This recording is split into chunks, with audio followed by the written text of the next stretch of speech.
Muy buenas noches, queridos hermanos y amigos.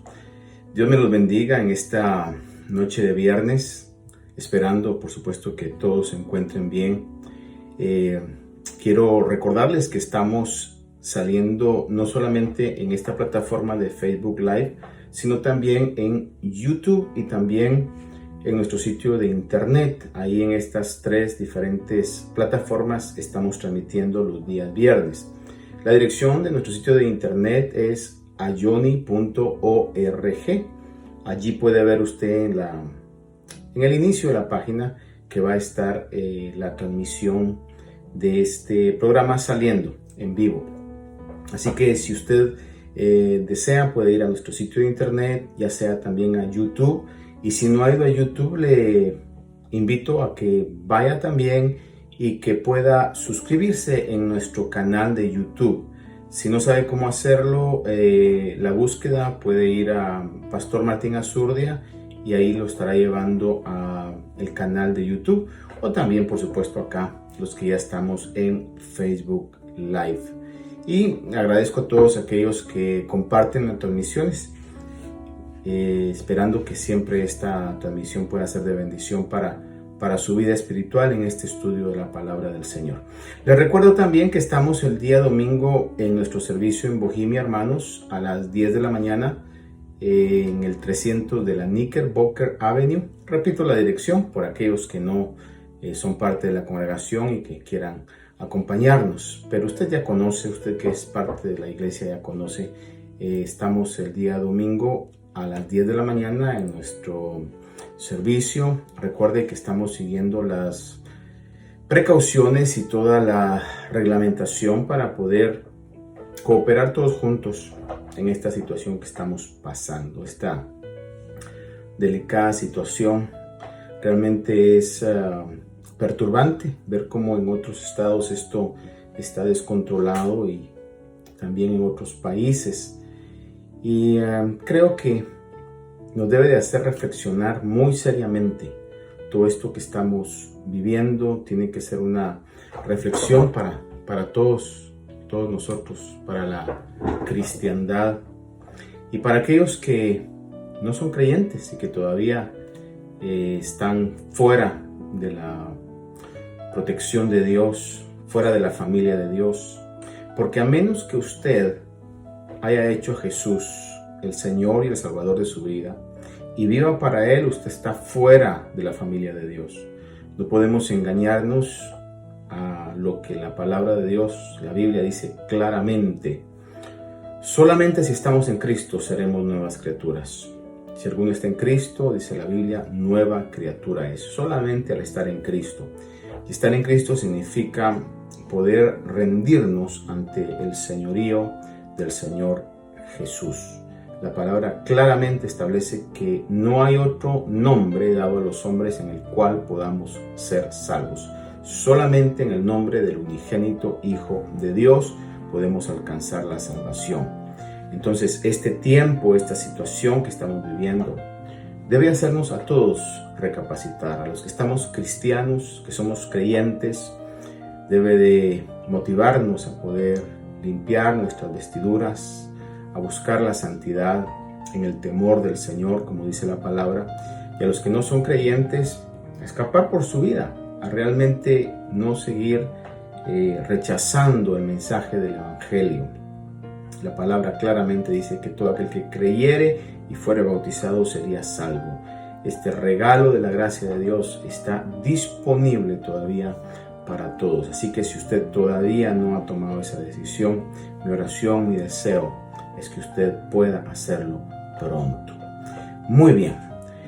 A los que ya estamos integrados, Dios me los bendiga, hermanos. Un abrazo, un saludo, y vamos a dejar el tiempo para que podamos compartir juntamente con los hermanos del Departamento de Alabanza un momento de adoración, un momento de alabanza, y luego estaremos entrando al estudio de la palabra de Dios en Apocalipsis capítulo 13, donde vamos hoy a ver el significado de la segunda bestia que Juan mira.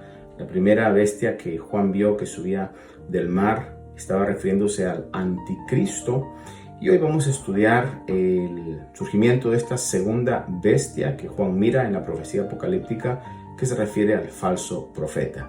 Recuerde usted que es importantísimo poder estudiar el libro de Apocalipsis porque hay una bendición muy especial.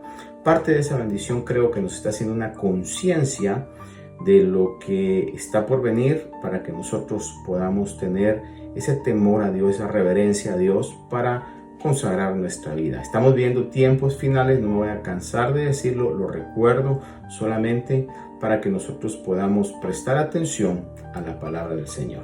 Así que los dejo con los hermanos para que juntos alabemos el nombre del Señor y luego estaremos entrando al estudio de la palabra.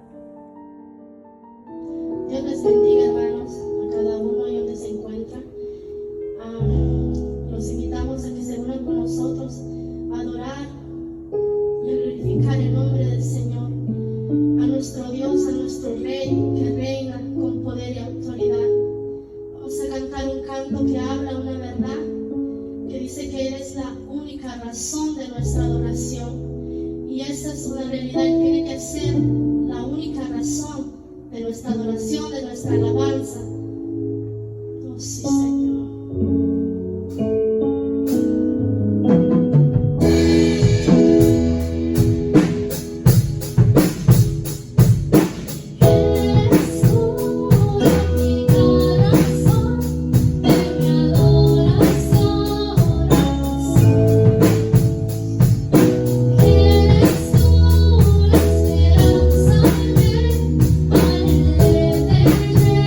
Esperanza,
Amén.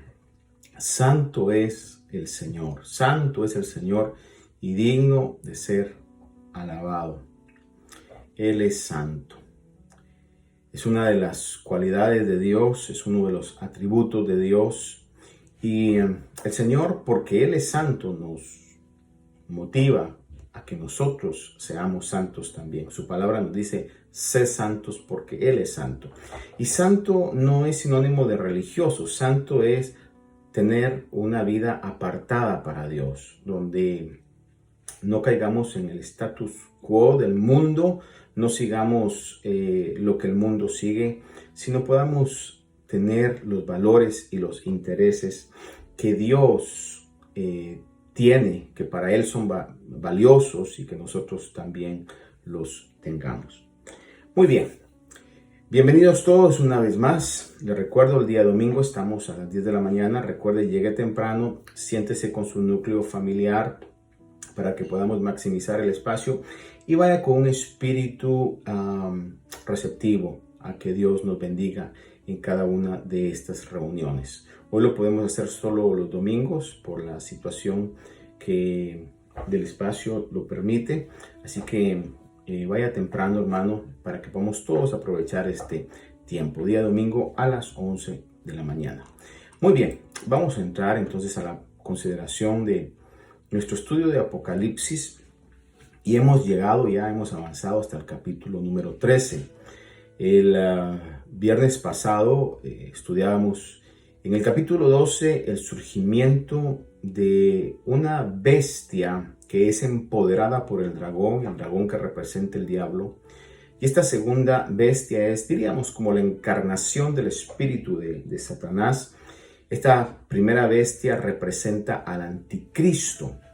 Y en este capítulo 13 vamos a ver tres personajes. Uno, el dragón, otra, la primera bestia que sube del mar y la segunda bestia que sube de la tierra. Tres criaturas que son como una imitación de la Trinidad, o diríamos, están tratando de falsificar la Trinidad divina, que es Dios Padre, Dios Hijo y Dios Espíritu Santo. En este caso es una Trinidad satánica, donde vemos al dragón, que es una falsificación de Dios Padre, luego el anticristo que quiere falsificar al Señor Jesucristo, y luego el falso profeta que es una falsificación, diríamos, del Espíritu Santo. El anticristo que va a ser un líder político, un líder militar, eso es lo que caracteriza al anticristo, según lo podemos ver en el texto. Va a ser un líder político y militar, una persona que va a ser sumamente astuto, inteligente en diferentes áreas, la economía, la política, posiblemente las ciencias. Sin embargo, también lo va a acompañar el falso profeta, una segunda bestia que vamos a estudiar hoy, que va a ser un líder religioso. El falso profeta no va a ser tanto un líder político, un líder militar, sino el falso profeta va a ser un líder religioso. Fíjese que curiosamente, durante toda la historia de los personajes políticos, hombres de política, siempre detrás ha habido de una u otra manera, de una u otra forma, algún líder religioso que complementa el éxito que este líder político, ya sea bueno o malo, pueda tener. Durante la historia, cuando usted se da cuenta, siempre hay vamos a decir, un apoyo o la necesidad de tener ese apoyo de algún líder religioso. Y en el caso del tiempo final, el anticristo, que va a ser líder político, líder militar, va a tener su apoyo en el falso profeta, que será un líder religioso. Recuérdese usted que el anticristo va a ser como la encarnación del espíritu del dragón, como el mismo diablo estuviera encarnado en este personaje. El anticristo, dice la palabra en el 13:2, dice que el dragón que personifica al diablo, dice, y el dragón le dio su poder, su trono y gran autoridad. Es decir, que el carisma que el anticristo va a tener es porque de una u otra manera es la encarnación de Satanás mismo. Dice que el dragón le dio su poder, su trono y gran autoridad. Es ungido directamente por el mismo diablo, que el diablo es el dragón es el diablo. Y en este caso estudiábamos que el anticristo iba a tener una herida de muerte, lo dice en los versículos anteriores, los primeros versículos, del capítulo 13 de Apocalipsis. Dice que tendrá una herida de muerte de la cual será sanado. Posiblemente se refiera a una resurrección. Cuando habla de herida de muerte, posiblemente esté refiriéndose a que va a morir y va a resucitar. Obviamente de una manera falsa, de una manera engañosa, va a ser esta falsa resurrección, esta falsa sanidad. Y dice que esta señal va a hacer que toda la tierra se maraville y la tierra lo siga. Esta es la intención de esta falsa resurrección o de esta falsa sanidad de esa herida de muerte. Y esto será para que se encauce la adoración al dragón y a la bestia. Esta falsa señal, esta falsa resurrección va a hacer que el mundo entero pueda adorar al dragón y a la bestia. Es decir, lo que el diablo está buscando es hacerse de la adoración. De hecho, recuerda usted que en la tentación de Jesús, el diablo trató de que el Señor Jesús lo adorara y como pago a esa adoración le dice: todos los reinos del mundo te daré si postrado me adoraras. Es decir, que Satanás siempre ha querido tener esa adoración y aquí estará lográndola, obviamente, con el mundo no creyente, con el mundo impío, a través de la influencia, a través del trabajo que hará por medio del anticristo, del falso profeta, en el tiempo final. Ahora, vamos entonces al capítulo 13, versículo 11. Capítulo 13, versículo 11. Recuerde, si usted, que aquí estamos viendo los detalles, estamos estudiando los detalles de lo que anteriormente se ha anunciado cuando se abren los sellos y se tocan las trompetas, donde van a venir todo este tipo de persecución, donde van a haber todos estos cataclismos, terremotos, cometas cayendo, va a haber hambre, va a haber una invasión de demonios. Pero en el capítulo 13, 12, 13, estamos viendo entonces los detalles, cómo es que esto se está desarrollando en el mundo. Es decir, no estamos hablando de otro evento separado de lo que ya estudiamos, sino que lo que hemos estudiado, de que los sellos se abren, las trompetas suenan, lo que estamos viendo en estos capítulos es los detalles de todo esto. Surge el anticristo, surge el falso profeta, empoderados por el mismo diablo, y entonces veíamos de esta bestia que sale del mar, que representa al anticristo, y en el capítulo 13, versículo 11, vemos a otra segunda bestia que sale de la tierra. Dice Apocalipsis 13, 11, y vi otra bestia que subía de la tierra. Dice que tenía 2 cuernos semejantes a los de un cordero y hablaba como un dragón. Esto es sumamente importante porque esta segunda bestia que identifica al falso profeta, y de esto se habla en Apocalipsis 16, 13, 19, 20 y 20, 10, lo aclara. Le leo el 16, 13 de Apocalipsis. Dice: y vi salir de la boca del dragón, de la boca de la bestia y de la boca del falso profeta a 3 espíritus inmundos semejantes a ranas. Es decir que el dragón, que es el diablo, la bestia primera, que es el anticristo, y el falso profeta, que es la segunda bestia, comparten el mismo espíritu. Por eso cuando vemos en el capítulo 16, verso 13, que dice que salían 3 espíritus semejantes a ranas, está hablando que los 3 comparten ese espíritu, que es un espíritu de engaño, un espíritu de iniquidad, un espíritu de engaño y iniquidad. Y aclara, estos pasajes lo aclaran, de que esa segunda bestia es el falso profeta. Ahora bien, la función del falso profeta, amados hermanos y amigos, la función del falso profeta es promover al anticristo y convencer al mundo que lo adore.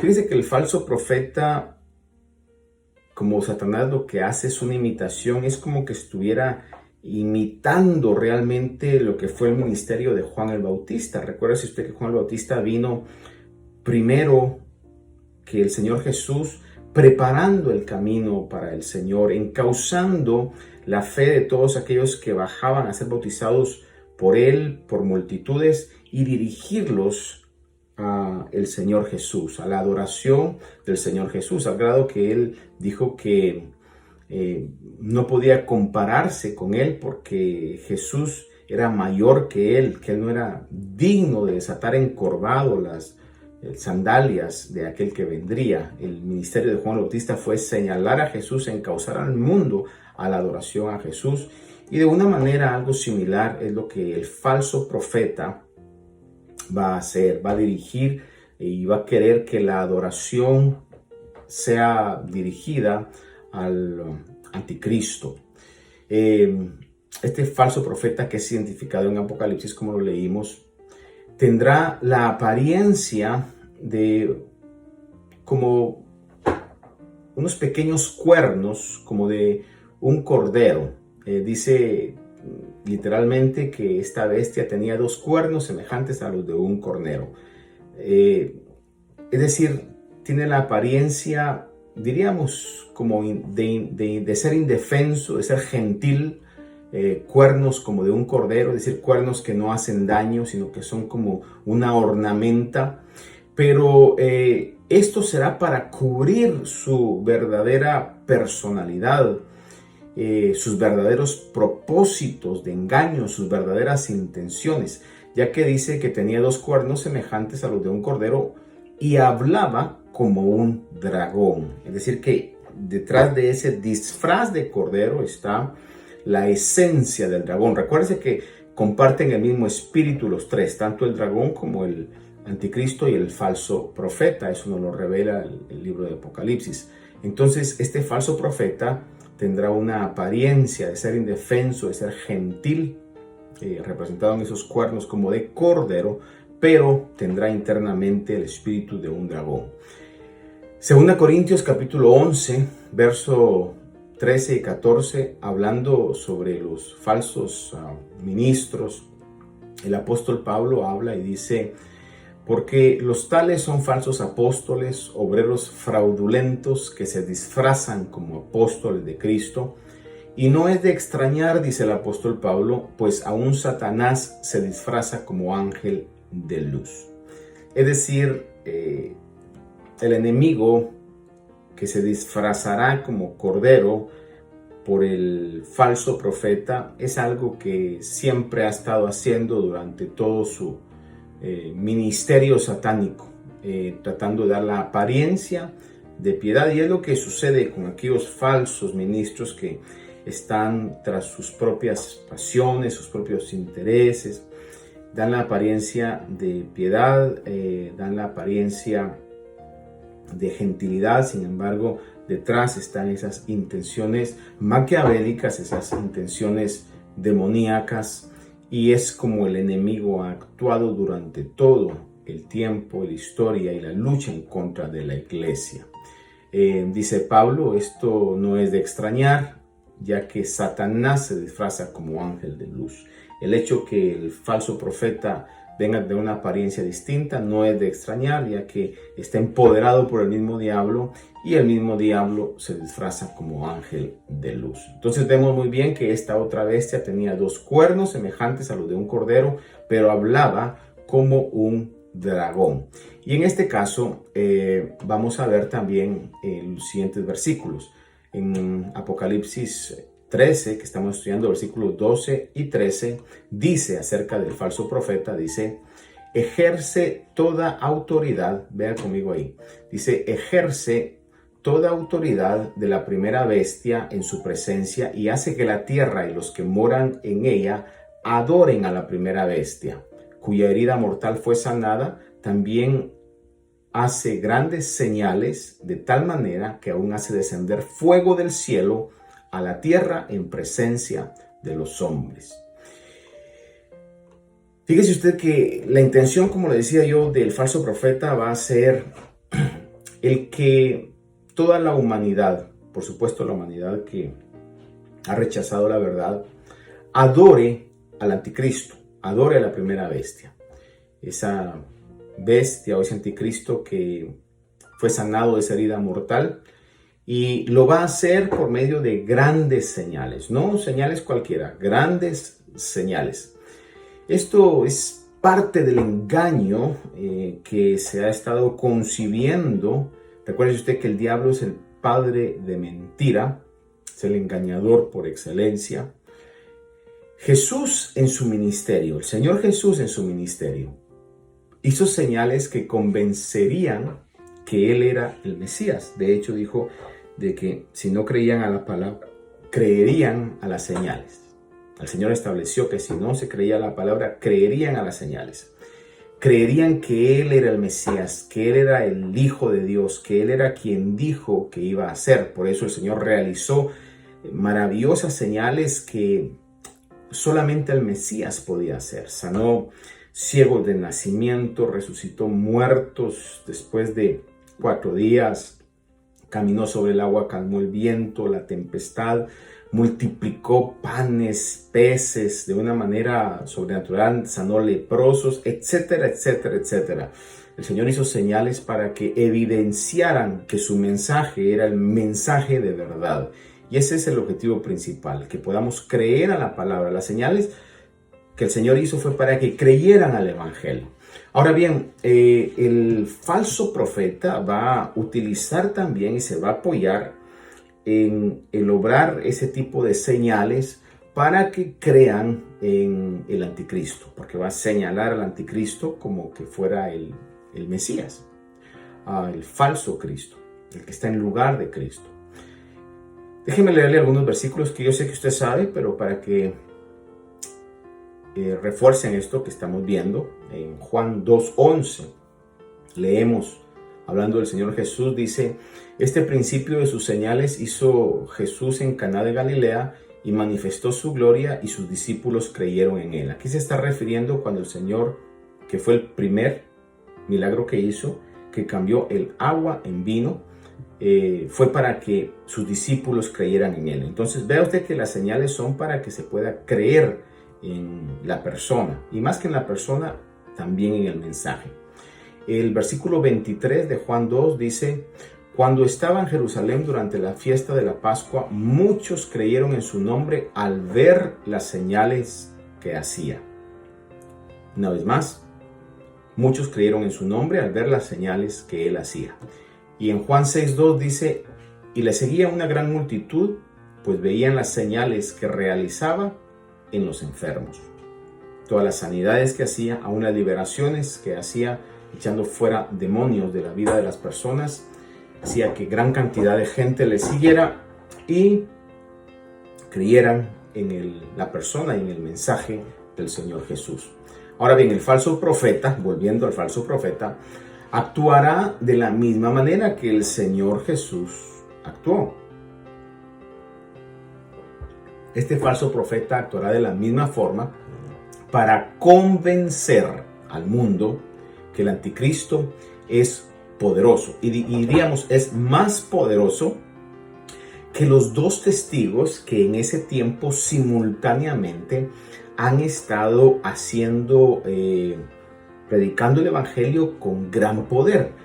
Entonces, de una u otra manera, estas señales, que no dice la palabra qué señales va a hacer, más que nos habla más adelante de una que hará con la imagen del anticristo, pero el falso profeta estará haciendo señales aún al grado que va a hacer que descienda fuego del cielo. Esto será para poder contrarrestar la influencia convincente que estos dos testigos, que decíamos puede ser Enoc, Elías o Moisés y Elías, estos dos testigos están haciendo, porque han sido ungidos por Dios para poder predicar el evangelio con gran poder.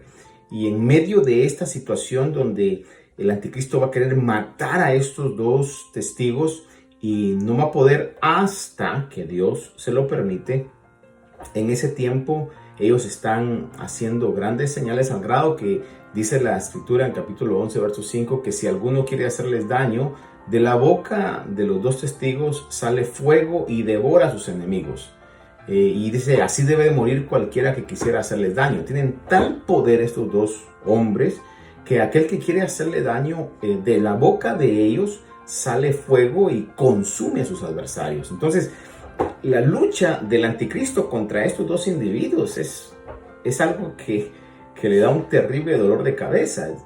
Es algo que lo tiene incómodo, es algo que él necesita deshacerse de ellos y de una u otra manera ganar la aceptación y la credibilidad del mundo. Por esa razón es que el falso profeta hace grandes señales para que de una u otra manera esté contrarrestando las señales y el poder que estos dos testigos tienen, que están predicando el evangelio. El hecho de que Satanás se oponga de esta manera, que Satanás se oponga con señales, es algo que diríamos es algo viejo, es algo que en la palabra del Señor podemos ver que desde el principio del plan de Dios para Israel y para su iglesia se ha manifestado. Déjeme referirle y recordarle unos versículos que usted sabe, unos eventos que usted sabe. Primero de ellos en Éxodo capítulo número 7, del versículo 11 y 12. ¿Se recuerda usted cuando Moisés llegó delante de Faraón para decirle que dejara ir al pueblo de Israel?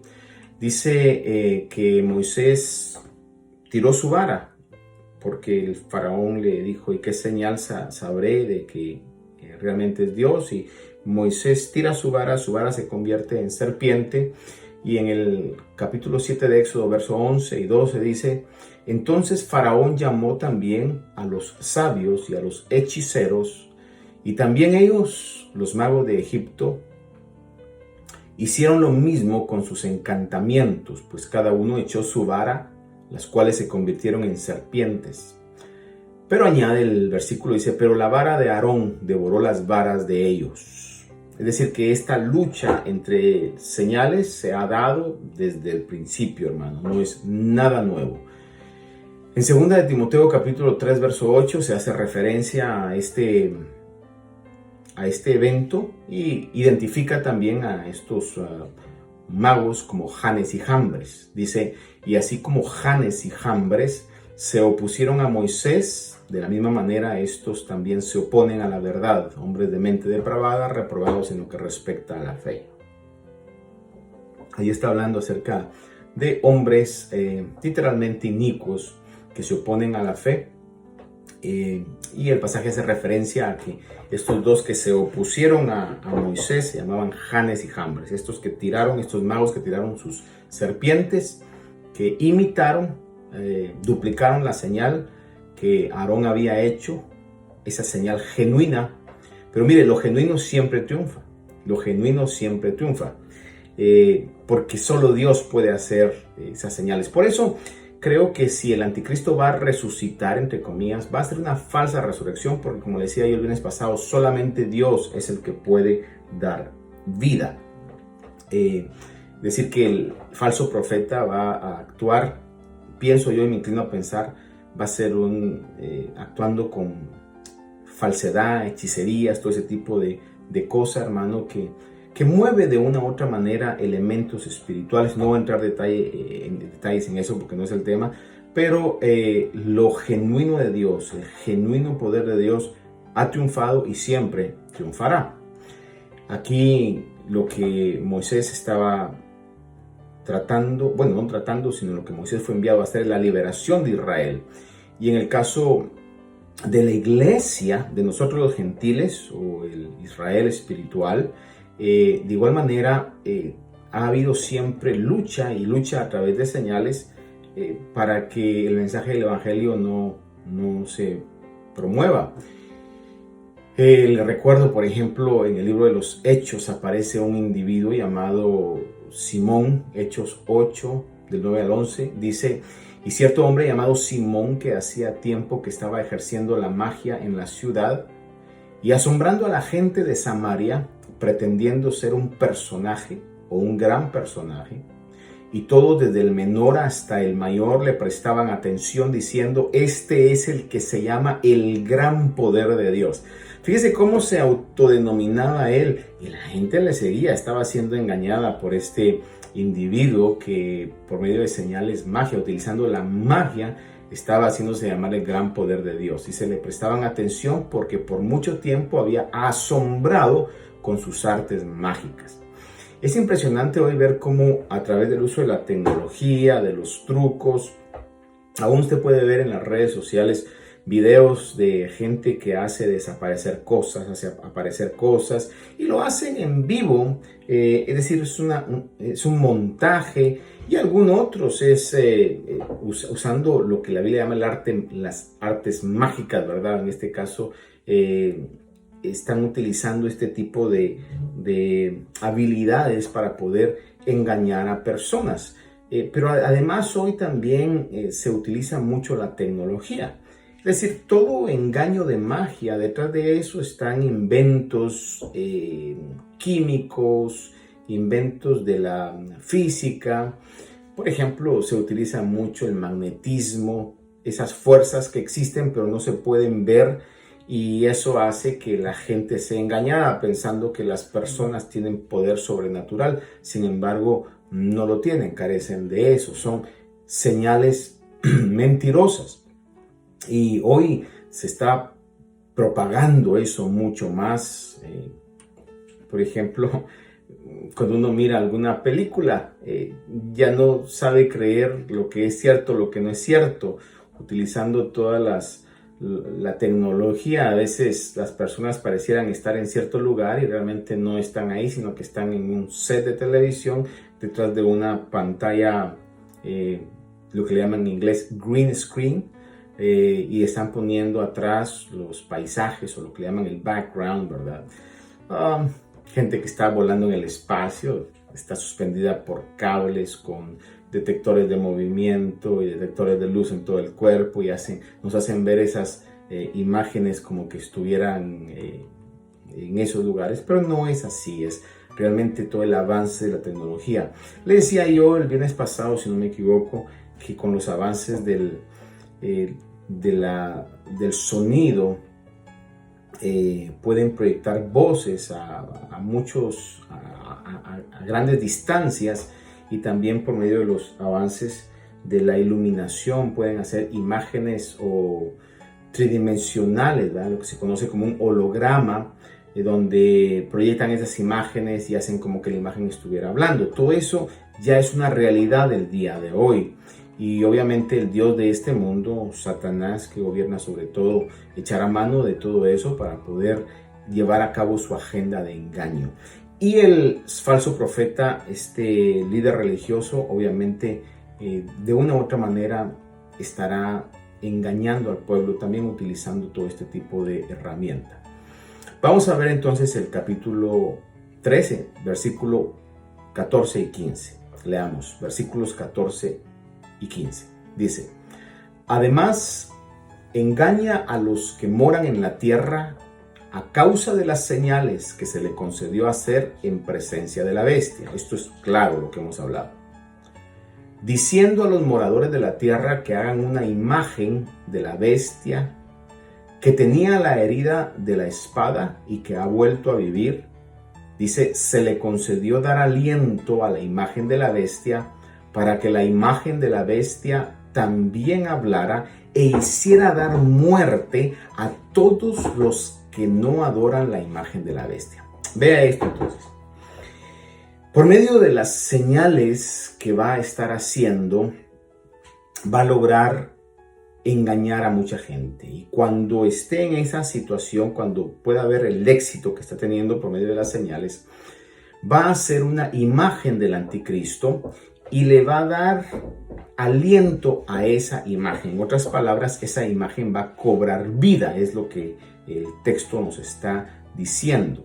Dice literalmente, se le concedió dar aliento a la imagen de la bestia para que la imagen de la bestia también hablara e hiciera dar muerte a todos los que no adoran la imagen de la bestia.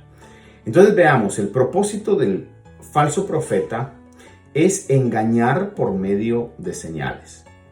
También podemos ver que ordena que se haga una imagen del anticristo, va a tener tal poder y da la orden a que se haga una imagen del anticristo y hace que la imagen hable. Hace que la imagen hable y sentenciará esta imagen a muerte a quienes no la adoran. En otras palabras, lo que el texto nos lo deja ver es que la imagen va a hablar y de una u otra manera esta misma imagen va a sentenciar a muerte a aquellos que no la adoran. Recuérdese que estamos hablando de los detalles.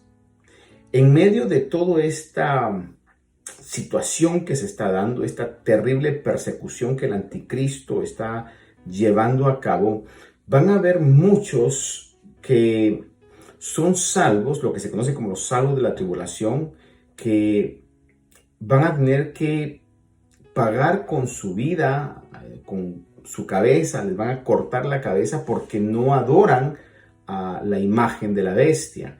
Porque ellos fueron salvos, obviamente no se fueron en el arrebatamiento, se quedaron y están sufriendo por su fe como una persecución, como diría yo, a lo menos nosotros no hemos tenido. Posiblemente la iglesia del principio, cuando vemos la persecución tan horrenda que la iglesia tuvo por medio de los emperadores romanos, específicamente Trajano, Nerón, en este caso posiblemente ellos pudieran compararse, ¿verdad?, a esta situación, como lo que podemos leer en Hebreos capítulo 11 acerca de los héroes de la fe que fueron aserrados, que realmente sufrieron unas torturas horribles. Pero en el caso nuestro, al menos en Estados Unidos, aunque yo sé que en otros países, otras latitudes, la iglesia está siendo perseguida de una manera horrenda. Hermanos, y en el caso de la tribulación, los que se queden, los que sean salvos y que se quedaron porque no eran genuinamente salvos, quizás estaban de acuerdo con muchas cosas del evangelio, pero no habían aceptado el señorío de Cristo, porque solamente somos salvos cuando aceptamos el señorío de Cristo. Por si alguien me está escuchando y dice, no me gusta el evangelio, no, si yo voy a la iglesia, that is not enough. Eso no es suficiente. La Biblia claramente dice que si creemos en nuestro corazón que Jesucristo es el Señor y que Dios lo levantó de entre los muertos, tenemos que aceptar el señorío de Cristo y vivir para el señorío de Cristo. Eso es lo que nos hace salvos, amados hermanos y amigos, amados amigos. Esto es lo que nos da salvación, aceptar el señorío de Cristo, confesar a Jesús como Señor y poder vivir de acuerdo al señorío de Cristo. Aquellos que se quedaron, pero tuvieron conocimiento del evangelio, que leyeron la Biblia y se dieron cuenta de que el anticristo ha surgido y ha estado esta persecución y dicen, yo no me quiero condenar por la eternidad, no quiero parar la eternidad en el infierno, entonces van a ser perseguidos y el anticristo va a estar persiguiéndolos, y dice que esta imagen del anticristo que va a hablar, que va a tener una especie de aliento de vida, va a sentenciar a todos aquellos que van a estar perseguidos, que son los salvos de la tribulación, que dice la Biblia que será una gran multitud, no van a ser pocos, va a ser gran multitud. De hecho, va a ser el avivamiento de salvación más grande de la historia, donde se va a cumplir lo que el Señor habló en Mateo, que dice que todo aquel que invocara el nombre del Señor será salvo, donde va a ser el fruto de la predicación de los 144,000 que han sido señalados testigos judíos, 12,000 de cada tribu, donde va a ser el fruto de la predicación de los 2 testigos, ya sea Moisés y Elías o Enoc y Elías. Va a haber una multitud de salvos de todas las naciones, de toda tribu, de toda lengua, dice la palabra. Ellos van a ser perseguidos. Y esta imagen, la imagen del anticristo, es la que va a dar la sentencia. Y esta será una gran señal. Que esta imagen esté hablando será una gran señal, ya que la Biblia ha establecido y establece que los ídolos son vanidad, los ídolos no son nada, y los que los adoran también se convierten en nada. La palabra del Señor claramente habla acerca de la vanidad de los ídolos. Le refiero 2 escrituras. Salmo 115, versículo del 15 al 17, dice acerca de los ídolos, dice: los ídolos de las naciones son plata y oro, dice, obra de manos de hombre. Tienen boca y no hablan, tienen ojos y no ven, tienen oídos y no oyen, tampoco hay aliento en su boca. Y Isaías nos habla, Salmos también nos habla acerca de la vanidad de un ídolo, que del mismo leño que se hace el ídolo se hace leña también, y el hombre después se postra delante de ese ídolo y le dice: tú eres mi Dios. Pero en sí lo que esta escritura nos dice es que la Biblia establece que dice que tienen oídos, no oyen, tienen ojos, no ven, tienen boca y no hablan. Sin embargo, en el caso de esta imagen que el falso profeta va a hacer, va a tener vida. Si va a hacer esto por medio de lo que hoy se conoce como AI, Artificial Intelligence, o inteligencia artificial, no lo sé, o va a ser alguna situación del mismo diablo haciendo que esto pueda llevarse a cabo, no lo sé, no lo describe la Biblia. Lo que sí describe es que esta imagen, este ídolo, va a hablar. Es un reto a lo que la palabra de Dios ha establecido. En Habacuc capítulo 2, profeta Habacuc capítulo número 2, versículos 19 y 20, dice: ay del que dice al madero, despierta, o a la piedra muda, levántate. Es decir, ay de aquel pobre, aquel que le está hablando a un pedazo de madera o le está hablando a una piedra, es lo que el profeta dice. ¿Será esto tu maestro? He aquí está cubierto de oro y plata y no hay aliento alguno en su interior.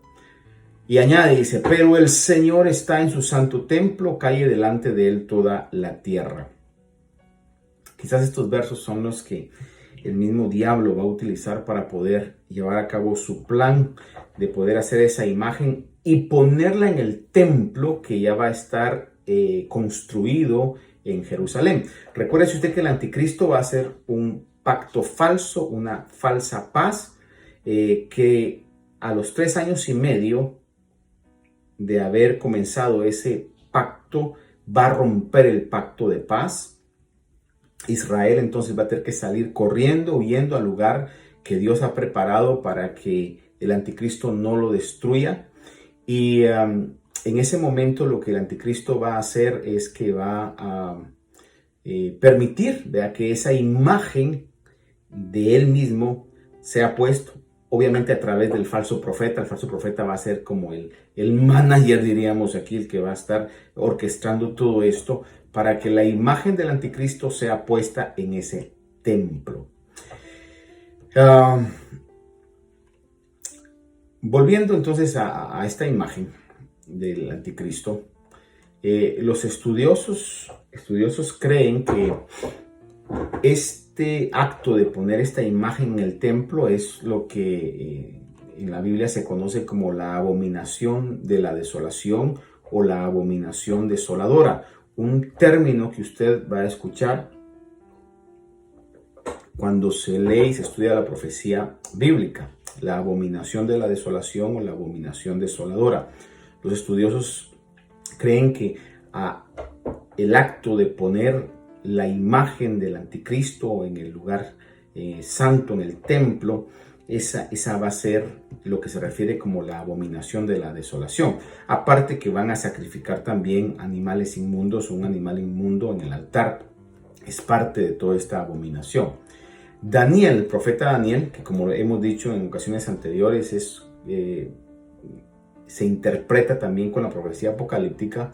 Daniel capítulo 9, verso 27 dice: hablando del anticristo, dice, y él hará un pacto firme con muchos por una semana. Aquí está hablando de una semana de años, en otras palabras 7 años. El anticristo hará un pacto con muchos por 7 años. Pero a la mitad de la semana pondrá fin al sacrificio y a la ofrenda de cereal. Israel va a estar sacrificando a Dios, va a estar sacrificando y haciendo los ritos a Dios, pero a la mitad de esa semana el anticristo va a poner fin a esos sacrificios y dice, sobre el ala de abominaciones vendrá el desolador hasta que una destrucción completa, la que está decretada, sea derramada sobre el desolador. Está hablando acerca de que va a venir el Señor y lo va a destruir con poder, con la espada de su boca.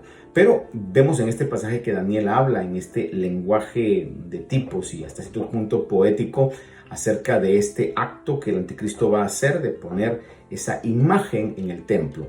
Lo aclara un poco más en el capítulo 11, versículo 31. Daniel 11, 31 dice, y de su parte se levantarán tropas, profanarán el santuario, fortaleza, abolirán el sacrificio perpetuo y establecerán la abominación de la desolación. Es decir, que esto va a ser por medio de fuerza. Van a tomar el templo con ejércitos y por eso es que Israel va a tener que salir huyendo, corriendo al lugar que Dios le ha preparado, que lo leíamos en el capítulo 12. Daniel 12:11 dice, y desde el tiempo que el sacrificio perpetuo sea abolido y puesta la abominación de la desolación, esta abominación de la desolación, dice, puesta la abominación de la desolación, está refiriéndose a esta estatua, a esta imagen del anticristo que el falso profeta le va a dar vida, le va a dar la capacidad de poder hablar. Entonces dice que desde que el sacrificio en el templo sea abolido por esta invasión que va a tener el anticristo en Israel, hasta que sea destruido, dice que habrá 1290 días, 3 años y medio, que son los 3 años y medio del final de la parte B de la gran tribulación. Y esto es asombroso al ver cómo estas dos profecías se complementan de una manera tan exacta, hermano. Entonces, vea usted que el falso profeta va a engañar al mundo, va a hacer esas señales, va a ordenar que se haga una imagen del anticristo, va a ponerle en el templo, porque como leíamos en Habacuc, dice que es el Señor el que se sienta en su santo templo y cae delante de él toda la tierra. De una u otra manera, él va a llegar al templo y ahí va a hacer que esta imagen hable como una gran señal y va a sentenciar y va a perseguir a todos aquellos que no adoren a la imagen de la bestia. Y esto va a ser durante un periodo de 3 años y medio. Veamos entonces en Apocalipsis 13, de 16 al 18, que son los versos finales. Dice Apocalipsis 13, de 16 al 18, dice, y hace que a todos, pequeños y grandes, ricos y pobres, libres y esclavos, se les dé una marca en la mano derecha o en la frente, y que nadie pueda comprar ni vender sino el que tenga la marca, el nombre de la bestia o el número de su nombre. Aquí hay sabiduría, el que tiene entendimiento que calcule el número de la bestia, porque el número es el de un hombre y su número es 666. Muy bien, sobre todo esto, obviamente, para nosotros ya no es nada nuevo en relación a lo que se está dando alrededor del mundo de la incorporación de los microchips que son puestos en la mano derecha y en la frente. Y lo ponen ahí porque de una u otra manera fisiológicamente hace que allí pueda ser más accesible y pueda ser más fácil en su lectura, etcétera, por muchas razones. Y vemos que del tamaño de un grano de arroz eso puede tener la información de toda su vida, y ahora con todos los microchips para nosotros no es nuevo. Posiblemente alguien que estuviera enseñando sobre esto, que diré yo, 30, 50 años atrás, todavía especulaba mucho al respecto. Nosotros no estamos viviendo ya esa situación, esos avances, hermanos. Mire que años atrás decían acerca de que en las tarjetas estaba toda la información. Hoy estamos mucho más avanzados, hoy ni siquiera necesitamos tarjetas. En su teléfono usted puede tener el acceso a pagar, el acceso a vender, el acceso a transferir, a hacer transacciones bancarias. Hoy puede hacer transacciones bancarias usted de su teléfono. Hermanos, estamos viviendo ya eso no nos debe de extrañar. Y si alguien todavía no sabe a qué me refiero, pues es porque quizás ha estado viviendo en una burbuja, pero realmente todos estamos ya inmersos en esa situación de control. Mire, hoy por medio de esta pandemia realmente están utilizando un concepto de tracking, donde están, ¿cómo se diría? Tracking, están teniendo un control, ¿verdad? A través de los teléfonos celulares, a través de la información que los celulares mandan para que esto no se extienda. Y todo esto son como pruebas, como ensayos para, obviamente detrás de todo esto está el enemigo. Dios ha permitido todo esto porque Dios va a cumplir su palabra y todo va a ser para la gloria de Él. ¿Cómo se va a manifestar el tremendo poder de Dios si no surge un anticristo, si no surge un falso profeta? ¿Cómo se va a manifestar la magnitud del poder de Dios? Miren, hermanos amados, Dios está en control de todo, pero el diablo cree que está, o a lo menos trata de pelear creyendo que él puede ser un obstáculo para los planes de Dios, y por eso está orquestando todo esto para ver hasta qué punto el mundo ya está preparado para tener ese control.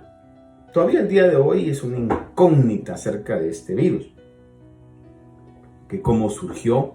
Muchos creen que fue un virus creado, no es un virus que haya surgido naturalmente, sino que fue inventado. No quiero entrar a esos detalles, ¿verdad?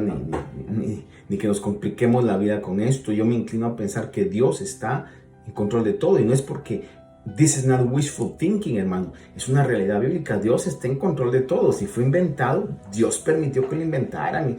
Es una realidad. Detrás de todas las maquinaciones del enemigo está que Dios está en control y está permitiendo todo esto. Amados hermanos, lo importante es que nosotros estemos bien con Dios. Esto es lo importante, que nuestros ojos estén abiertos a la realidad bíblica. Eso es lo importante. Y todo esto está sirviendo como un ensayo para el diablo, el enemigo, las autoridades y el sistema político que le pertenece, para poder implantar ese nuevo orden mundial, ese control masivo que el anticristo va a querer alcanzar por medio de todo ese tipo de las señales mentirosas y milagrosas que bueno, no milagrosas, sino engañosas realmente, que el falso profeta va a hacer. Porque lo que va a lograr es que todos los habitantes del mundo puedan tener una marca. Una marca, y va a ser efectivamente por medio de... No me atrevería a decir yo que definitivamente va a ser el microchip, no lo sé, porque el pasaje realmente no aclara y no hay una seguridad que eso vaya a ser, pero según lo que vemos, eso posiblemente vaya a ser una realidad y va a haber un control, que es lo que se desea. Ahora bien, en el pasaje nos dice que el número va a ser 666 y es número de un hombre. Y esa es una realidad, porque el número 6 representa al hombre. Recuerde usted que el hombre fue creado al sexto día, como lo dice Génesis en capítulo 1, verso 31. Y el hombre y el número 6 está por debajo del número 7, que el número 7 siempre ha representado plenitud, ha representado perfección, ha representado totalidad. Cuando Dios terminó de hacer sus obras en el séptimo día, dice la palabra que Dios bendijo el séptimo día y lo santificó. Génesis 2:3 nos dice eso. El número 7 entonces tipifica siempre plenitud, tipifica perfección. Esto lo podemos ver en un sinfín de cosas. Solo quiero darle 3 hoy, porque si no nos vamos a desviar sobre esto. Pero por ejemplo, usted puede ver en Apocalipsis que la plenitud de la iglesia se manifiesta en 7 iglesias. Puede ver también cuando la iglesia surgió que nombran 7 diáconos. Puede ver usted que en Apocalipsis se nombran 7 estrellas, 7 candeleros, 7 espíritus de Dios. Es decir que el número 7 siempre ha tipificado esa perfección, esa plenitud. Y el hombre que es número 6 jamás podrá llegar a la perfección de Dios. Y por eso es que el número del anticristo, lo más que puede alcanzar es un número 6, 6, 6. Lo más que el diablo puede alcanzar es 6. Lo más que el falso profeta puede alcanzar es 6. Lo más que el anticristo puede alcanzar es 6. Jamás van a poder lograr la perfección. Eso le pertenece solamente a Dios. Qué maravilloso es eso, hermano. Qué maravilloso es eso. Segunda Tesalonicenses capítulo 5, versículo del 7 al 11. Nos habla de algo muy importante con lo cual quiero ir terminando. Porque ya estamos viviendo, aunque no estamos viviendo los acontecimientos finales de la tribulación, sí ya estamos viviendo, amados hermanos, lo que es el misterio de la iniquidad, lo que se conoce en la Biblia como el misterio de la iniquidad. Segunda Tesalonicenses capítulo 5, el versículo 7 en adelante quiero leerle. Dice, porque el misterio de la iniquidad ya está en acción, dice. Solo que aquel que por ahora lo detiene, lo hará hasta que él mismo sea quitado del medio. Aquí se está refiriendo al Espíritu Santo, que es el que detiene que la iniquidad llegue a ese avance tan grande. Y obviamente una de las maneras que el Espíritu Santo lo está haciendo es a través de la iglesia. La iglesia que es sal, que previene. La iglesia debe de una u otra manera prevenir el avance de la maldad. De eso hemos hablado en otras ocasiones y es importante que nosotros en la promulgación del Evangelio podamos hacer nuestra función y prevengamos que la maldad avance más y más.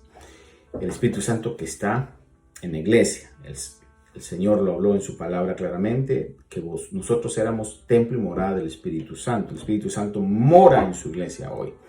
Entonces, cuando la iglesia sea arrebatada, el Espíritu Santo se va y deja de ser esa fuerza que está deteniendo el avance de la iniquidad, y entonces la iniquidad surge a un nivel ya incontrolable, dice. Y entonces, cuando eso pase, será revelado ese inicuo, aquí está hablando del anticristo, será revelado ese inicuo a quien el Señor matará con el espíritu de su boca y destruirá con el resplandor de su venida. Inicuo, aquí está hablando del anticristo, inicuo, cuya venida es conforme a la actividad de Satanás, con todo poder y señales y prodigios mentirosos. Por eso les digo que todas esas señales que van a estar haciéndose son señales no milagrosas, sino mentirosas, de engaño, que el falso profeta va a estar haciendo.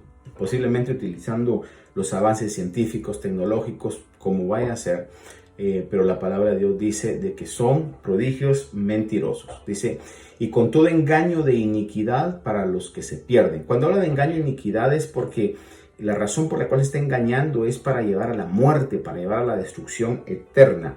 Es lo que la palabra de Dios está diciendo. Y esto va a llegar para todos aquellos que se pierden.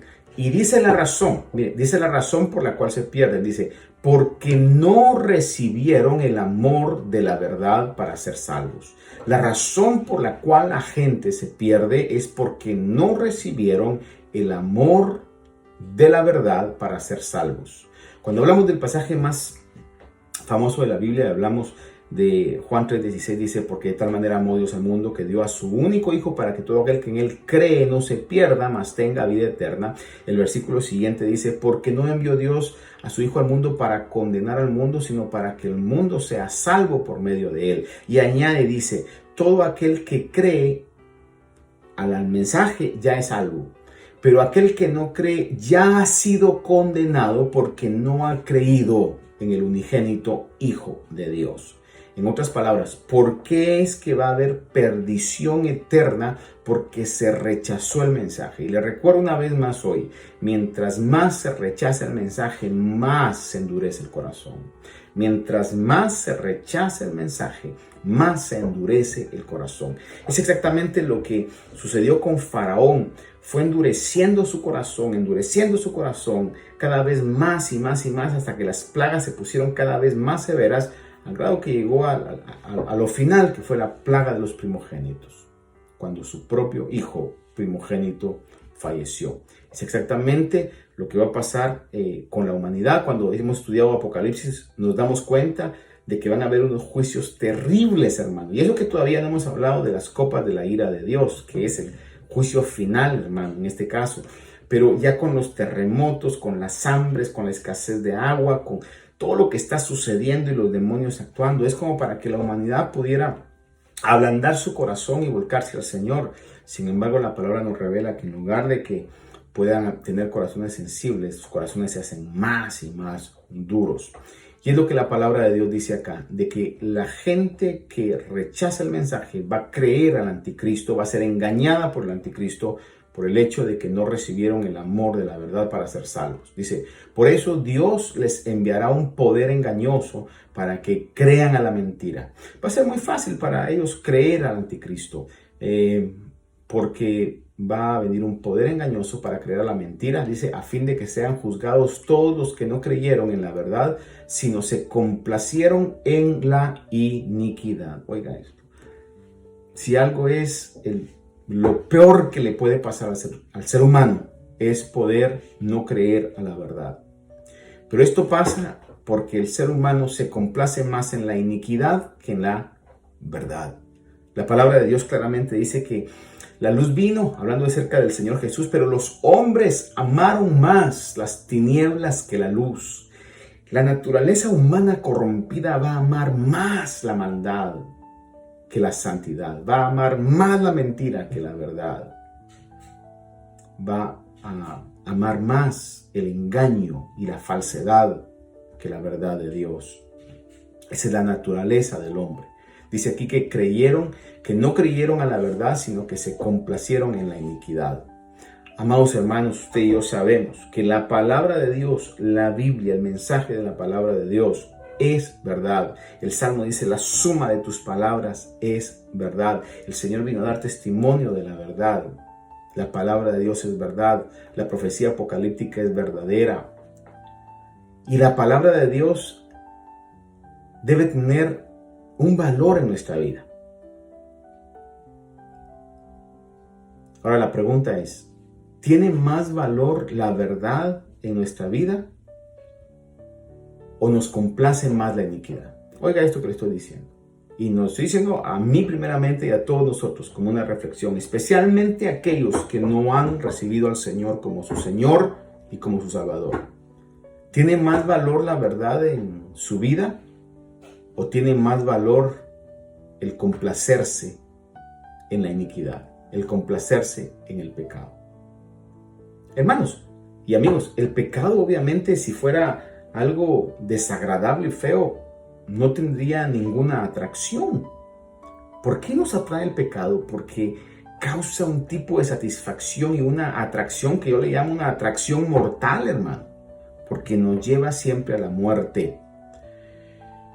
Pero la iniquidad, el pecado, siempre nos llevará a la muerte y nos llevará a la muerte eterna. Lo único que puede salvarnos es que tengamos amor por la verdad. Tenemos que amar la verdad.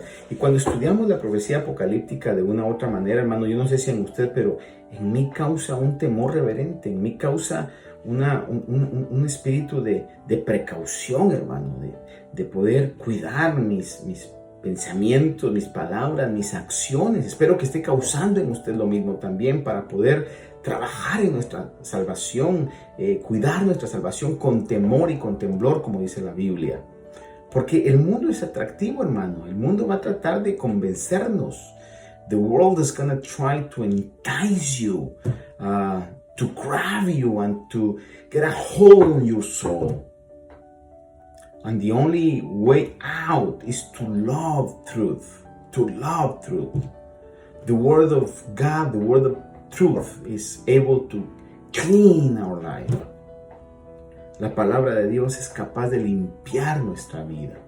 El Señor Jesús habló con sus discípulos y dijo que ellos ya estaban limpios por medio de la palabra que los había dado. El mundo va a tratar de atraparnos, de ensuciar nuestras vestiduras. Primera de Juan 2:16, con esto quiero terminar. Primera Juan 2:16 y 17 dice: porque todo lo que hay en el mundo, oiga esto.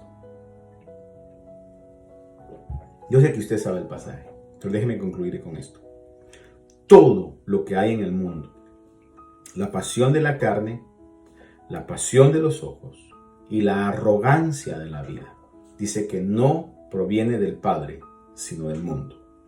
Y añade, dice, y el mundo pasa y también sus pasiones, pero el que hace la voluntad de Dios permanece para siempre.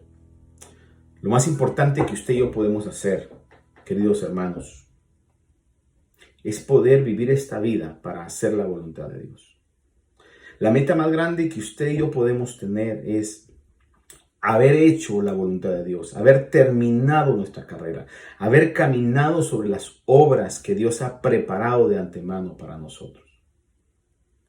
Cuando lleguemos delante del juicio de Dios, no va a importar la casa donde vivimos, no va a importar el carro que manejamos, no va a importar la ropa que nos pusimos, los lugares donde viajamos, la comida que comimos, los perfumes que nos pusimos, los accesorios que nos colgábamos, lo famoso que fuimos. No va a importar cuántos seguidores usted haya tenido o cuántos amigos haya tenido en las redes sociales. No va a importar cuántos likes o cuántos dislikes le hayan hecho, cuántos seguidores haya tenido. No va a importar absolutamente nada de eso. Lo que va a importar realmente es que si hicimos la voluntad de Dios. Eso es lo que importa. Realmente hice por lo cual el Señor me puso en esta vida. Porque la palabra de Dios dice que el que hace la voluntad de Dios permanece para siempre. En otras palabras, tiene vida eterna. Si hacemos la voluntad de Dios, tenemos vida eterna. Y la palabra añade o enseña en Pedro, si no me equivoco, que dice que la voluntad de Dios es nuestra santificación, que podamos realmente buscar esa santificación. Yo sé que es difícil, yo sé que no es fácil, pero con la ayuda del Espíritu Santo podemos lograr eso. ¿Qué es lo que tenemos que tener? Una conciencia, hermanos amados. Una conciencia del tiempo que vivimos. Una conciencia de los acontecimientos que vienen. Que podamos nosotros crecer cada día más en el temor de Dios. Si usted todavía no ha hecho a Jesús el Señor de su vida, usted todavía no es salvo. Si usted todavía comparte ideas del Evangelio, comparte ideas de la Biblia, pero realmente no ha tomado una determinación de rendir su vida en un arrepentimiento total delante de Dios, usted todavía no es salvo. No importa qué tanta obra buena pueda hacer, no importa qué tanta obra de caridad pueda hacer, que usted se crea una buena persona o tenga mucha educación o respeto por otros. No vamos a ser juzgados por nuestras actitudes, porque por más buenas actitudes que tengamos, no podremos llegar a la perfección. Y al cielo solamente va a llegar lo perfecto. Y yo no soy perfecto y mis hermanos cristianos no somos perfectos. Pero Jesús nos ha dado su perfección porque hemos creído en Él.